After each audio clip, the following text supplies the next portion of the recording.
Welcome to our channel. Friends, आज हम जानेंगे अग्रिम जमानत मीन्स एंटीसिपेटरी बेल क्या होती है, कैसे मिलती है। फ्रेंड्स, वीडियो अंत तक देखिए, लाइक कमेंट शेयर कीजिए और सब्सक्राइब करना न भूलिए।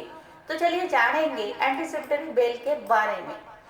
एंटीसिपेटरी बेल क्या है? अग्रिम जमानत मीन्स एंटीसिपेटरी बेल भी अन्य सभी जमानतों की तरह है, परंतु यह जमानत कोर्ट से व्यक्ति की गिरफ्तारी होने से पहले ही प्राप्त हो जाती है। इसके अलावा सभी जमानत व्यक्ति की गिरफ्तारी के बाद प्राप्त होती है। यह डिफरेंस है एंटीसिपेटरी बेल में और अन्य समान बेल में। अग्रिम जमानत का मतलब गिरफ्तारी होने से पहले ही कोर्ट द्वारा व्यक्ति रिहाई प्राप्त कर लेता है। अग्रिम जमानत प्राप्त कर लेने के बाद व्यक्ति को कानूनी हिरासत में नहीं लिया जा सकता है। यह जमानत एक अस्थायी स्वतंत्रता के रूप में होती है। आरोपों की गंभीरता यानी सीरियसनेस को देखने के बाद ही, सच्चाई का पता लग जाने के बाद न्यायालय जमानत या अग्रिम जमानत मंजूर कर देते हैं। यह एक ऐसी जमानत है जिसमें व्यक्ति का अपराध जब तक पूरी तरह से सिद्ध नहीं हो जाता यानी प्रूव नहीं हो जाता, तब तक व्यक्ति जमानत पर रिहा रहता है। अब अग्रिम जमानत यानी एंटीसिपेटरी बेल के रूल क्या है? भारतीय दंड संहिता की धारा यानी सेक्शन 438 के अंतर्गत अग्रिम जमानत देने का प्रावधान बनाया गया है।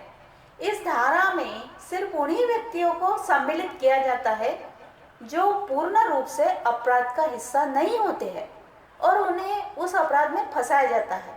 इसलिए वह गिरफ्तारी से पहले ही कोर्ट में आवेदन करके एंटीसिपेटरी बेल मंजूर करवा सकते हैं। इसके बाद कोर्ट की प्रक्रिया में सच्चाई तक पहुंचकर न्यायालय पर्सनल बॉन्ड के साथ जमानत पेश करने के लिए आदेश जारी कर सकते हैं। इसके अतिरिक्त व्यक्ति को जमानती शुल्क भी पेश करने का आदेश दिया जा सकता है, जो शुल्क व्यक्ति द्वारा कोर्ट में बॉन्ड के स्वरूप में दिया जाता है।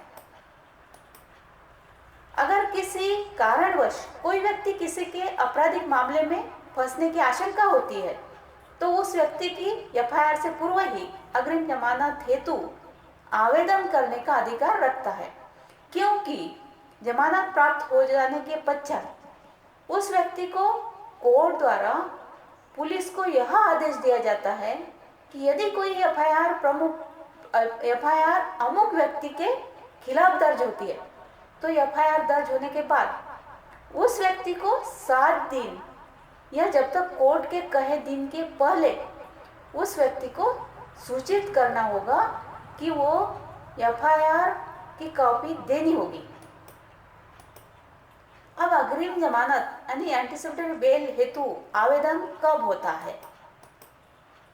किसी भी आपराधिक मामले में पुलिस के द्वारा गिरफ्तारी की शंका होने पर व्यक्ति गिरफ्तारी के पूर्व ही एंटीसिपेटरी बेल हेतु आवेदन करने का अधिकार रखता है। अगर कोर्ट की ओर से वह व्यक्ति अग्रिम जमानत मीन्स एंटीसिपेटरी बेल प्राप्त करने में कामयाब हो जाते हैं तो उस व्यक्ति की जमानत के अनुसार गिरफ्तारी नहीं हो सकती है। अब इसके अलावा कुछ लोग व्यक्तिगत रंजिश में किसी व्यक्ति को फंसाकर अपराधी होने का दावा पेश करते हैं, यानी कि झूठे मामले में फंसाने की कोशिश करते हैं। तो ऐसी स्थिति में भी व्यक्ति अग्रिम जमानत हेतु यानी एंटीसिपेटरी बेल हेतु आवेदन करने का हकदार होता है और एंटीसिपेटरी बेल लेकर खुद को सुरक्षित कर सकते हैं। ये थी एंटीसिपेटरी बेल के बारे में पूरी जानकारी। Thank you friends.